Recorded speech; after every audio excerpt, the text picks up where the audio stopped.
So today's painting is Winter Charm. This is a finished version of it I've set out here to have a look at. And of course, I'm going to start with a blank canvas. So let me just move that out of the way. And this is what we got. A canvas, and I'll use that canvas. It's one of my prepared paper canvases. And this, if you haven't seen this, have a quick look at my getting started with oils. I'll try and put a little link in the corner of my video up there, which will tell you how I made this from lining paper. It's very simple, and it's a great way of making a canvas to paint on. Those of you with eagle eyes will have spotted some pins shoved into my canvas. This is just a regular stretch canvas with a wooden frame around it. And these pins are very useful. It's something we've been doing for years. I thought I'd mention it to you because it's great for layout. If I bring my painting back and show it to you again, you can see that this pin lines up approximately with where this horizon line is. And this one here, these two pins here, they line up with roughly where my waterline is. So it's a very quick way. Once this painting's out of the way, you can see where you're going to finish one thing, start another, and then start the next element. So this is a very quick and simple way of laying out a painting without actually making a pencil mark. Okay. This painting is what's called mixed media. It has an acrylic underpainting, and then it has an oil-based top layer as well. So in other words, it's water-based and it is oil-based. So they're mixed media. I'm using 3 different colours of acrylic. I've got some dark magenta, a nice royal blue colour there, and a sort of a lavender colour, which is actually a combination of the two, a little bit of white mixed in with it. But you decide what colours you want to use. This isn't hard and fast. If you've got you want to try playing with yellows and browns, that would work great. So just play around. I'm just going to use these colours. It gave me a beautiful autumn scene. And my chosen weapon is this. This is a piece of car sponge. It's a silicone sponge. I cut it into little blocks and I attack it with a pair of pliers and I pluck it to get myself a nice uneven surface, like the surface of the moon or a piece of cheese. And I've got flat sides where I cut it out, and I have hundreds of these little blocks, and when they wear out, you can buzz them and get a new one. They're cheap as chips and they're great for working with, and that's what I'm going to be using to create an underpainting. What I want to do is I want to create the illusion that there's really distant trees back in the back of my picture, and I'm going to switch to this little piece of sponge, and I'm going to pick up just a small amount, weeny amount of magenta. I can lighten that colour and change its value with a little bit of my mauve colour there, so it changes its value a little bit. And the first thing I'm going to do is kind of scratch myself on a little bit of a line. And the other thing I like to do is to work out where my biggest trees are going to be and my shortest trees, so that way I don't sort of run out of space. So I'm going to put a little mark up here for a big tree. Maybe I'm going to have some little bushes in here. I want a little setting sun in the middle, and maybe a variety of tree sizes over here. Okay, so that way I've kind of got a rough plan of roughly where my trees are going to be. And I'm not using much paint. I'm actually blotting out most of what's on my sponge. It's easier, better, more sort of, what am I trying to say here? It's easier to start out with a little bit of paint and build it up rather than throw loads on there and then struggle to try and get rid of it. So maybe I'll kick myself for putting a big dark blob there, but that's part of watching me paint so that you understand where I go wrong, because there's no point in watching me paint a perfect picture every single time. You won't learn much from that. But if you see me make mistakes, you might think, I won't do what he did. So let's just start, and I'm using the edges a little bit here. I like the shape this is giving me. It gives me a sort of almost like the indication of the branches of a tree. Now, this is a winter scene, so this is sort of looking a little bit sparse back here because lots of leaves have fallen off. They're deciduous trees. That means they go naked during the winter time. Okay. probably going to use a little bit of time lapse on this video as well. So you won't have to sit there and watch me paint the same thing time and time and time again. So I'm going to just be quiet for a minute and just zip through this section.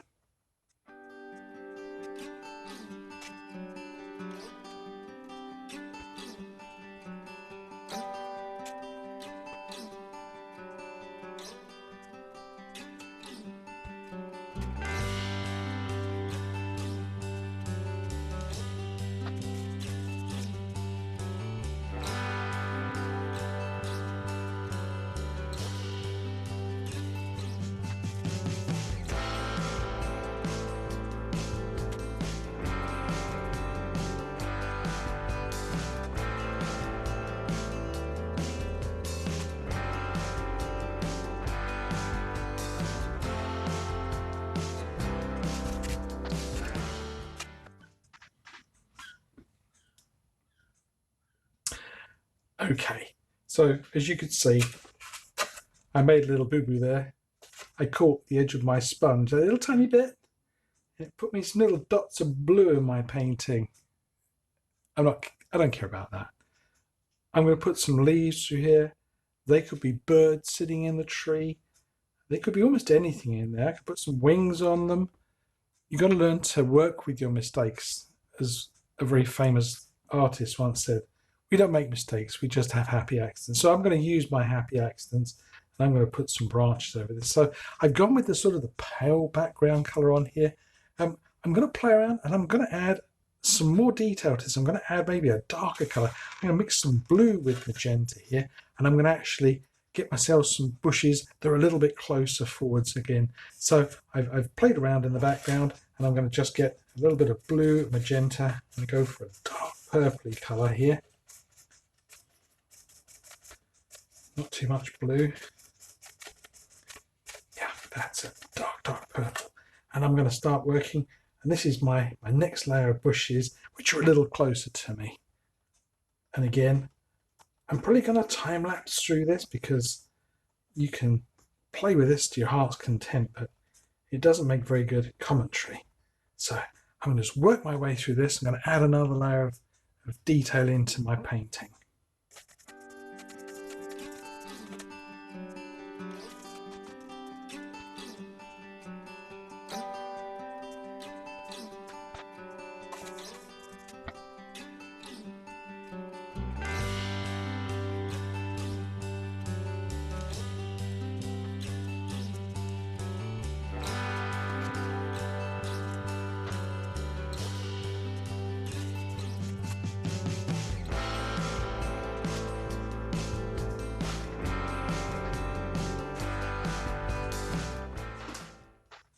Okay, well that's a nice dark layer on there, but I want to include some of these colours down in the snow as well. This area is going to be snowy, and I want some of these nice warm colours down here too. So I'm going to rejig my palette. I'm going to lighten this colour. I actually want this to be much paler. This magenta colour, I want it to be really super pale, and I'm going to put some down here. I'm going to paint snow over the top of it, so I really don't want to blast away too much there with heavy colour. So I'm going to leave this to sit and dry for a few moments. I'm going to add some sticks and twigs to this, and I'm going to get myself a nice pale colour. So back in a flash with some new colours. Okay, so this is now dried for a few minutes and I'm back. I hope you're the little distraction at the other end of the studio. Fresh bread, baking. Oh, the smell is heavenly. And it's putting me off my painting, but there we go. I've mixed up some magenta and white. I want a real pale colour here. I've still got my original colour. I've got some water, and I put a few little drops of washing up liquid in there, any kind of sort of soap, just to kind of break surface tension with that. And I got myself a little acrylic brush. This is just a little synthetic brush. And I'm going to be putting in a bunch of little trees and things in the background. And as I mentioned before the break, I just want to kind of tint this area down in the front. I just want to kind of colour it a little bit. I'm going to be putting some snow in here. And that'll really only show up if there's a little bit of colour under it that's white on white's not going to happen for us, is it really? So if I just put a little bit of this colour in here. Remember where my pins are. It's great if I showed you how to use them and then completely ignored it. And I'm just going to push some of this colour up here into these bushes. So kind of just squeeze it under. Kind of nice to get a bit of a curve to that too. Yeah, that looks pretty good. Okay. I come back and warm this up a little bit. This magenta colour I'm using is kind of a pale magenta. I might put a little bit more pinky colour in that. I'll see what's in my big paint box of acrylic paints and see if I can just play around with it a little more. So just going to dab in a little bit more. So yeah, I'll just set that to one side. I'm going to go back into my first colour here, and I'm going to use a little bit of water. I'm going to just mix myself up a little bit of thin paint here, and I just want to add in the suggestion of a few little tree trunks and branches back in here. And I'm just going to start off with just some pale branches. And when you're mixing up paint, you want to make it thin like ink. And there we go. I'll just drop in the suggestion. A few little sticks and twigs. Maybe I've got a few of my little bluebirds to sit on branches here. Maybe he's sitting on a branch. See, I told you I'd fix the problem.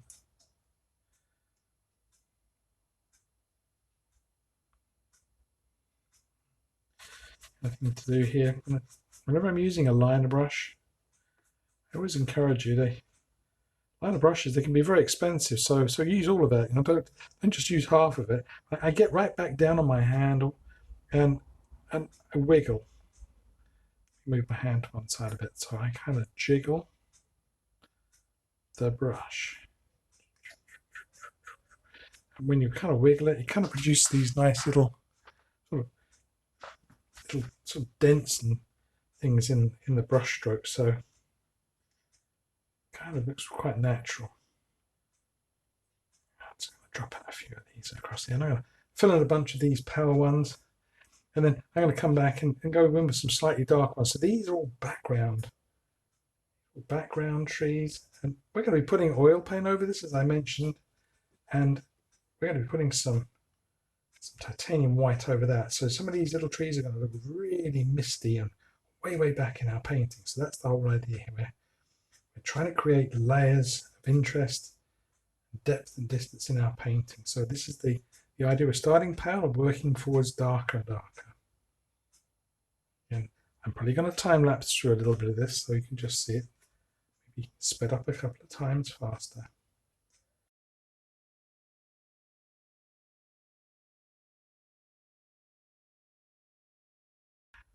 Okay, here's something interesting for you. I've just put out some more magenta. I thought this was a little on the sort of dark side, and I put out some more magenta, but from a different manufacturer. This is magenta, and so's this. This is acrylic from System 3, Data Rowney, and this one is from another manufacturer. And you can see the difference. So not all colours are created equal. This one's much more pinky, and that's kind of more the kind of colour I'm looking for. So let's just repaint a little bit of this. And this is one of the beauties of acrylic, is that once it's dry, you can go back over and redo things very quickly. You can add a little bit of a pinkish tone to things. Heck, I might even throw a few little pink tones up in the sky. There we go. That's just warming this up a little bit more. It doesn't want to be a cold paint. This wants to be a warm winter scene, if that's not a contradiction. You know what I mean? The sort of winter's day where you could even be outside with your t-shirt on, maybe. Oh, and that beep is the end of the bread that I had a little clip. It goes away eventually. There we go. So while I've got a little bit of this colour going in here, maybe I'm just gonna throw a little bit of a pink and white colour up in my tree. So that fixed my other little dark patch. Remember that little dark patch up there? It's always a way out. And your painting is always ways out. I think it's something I learned early on painting, that we tend to get very bent out of shape over our work, and we tend to get very precious about it, and that's fine, but never be afraid to stop and discard something and start again, because sometimes we do need to just kind of stop getting too sort of tied up with a picture, and don't be afraid to discard something and start again. Sometimes things just don't kind of work out. Okay, so that's fixed all that lovely, and it's warmed the whole thing up. I'm going to go back to putting in some little branches here, but I'm going to step up my colour a little bit. Too many sponges in there. Okay, so I've gone back to my colour, and here I might just start including a little stick and a twig that's a little darker, so maybe take a little more blue into this colour, more magenta. That looks good. And give it a try. Questions I'm asked when we're teaching is that colour the right colour? And the truth is, I don't know. You won't know until you put a little bit on the painting. In 20-something odd years of teaching class, you kind of get asked questions on a regular basis. And is that the right colour? It's probably the one that gets asked the most. The big problem we have is that the human eye doesn't move things very well. We tend to kind of look at something and then try and imagine it, but it's not until you actually put it on the painting do you really see. Now, between shots, I kind of do a little quick view of the video to see what I actually shot. And one of the things I noticed, I got my hand right over the top. I'm going to get a few moans about that. So let me try and paint with my hand to one side a little bit more. But yeah, there we go. Kind of just wiggle and jiggle. It's not a natural position for my hand to be in here, but try and paint to one side. There we go. It's kind of fun sometimes. You see I'm right-handed. Try painting with your left hand. See how you do with that. You might be quite surprised actually how good you paint left-handed, because we tend to be dominant with this hand if you're right-handed. Sometimes you paint really well with your left hand. You lose a little bit of that control. Yeah, I'm going to time-lapse my way through some of this.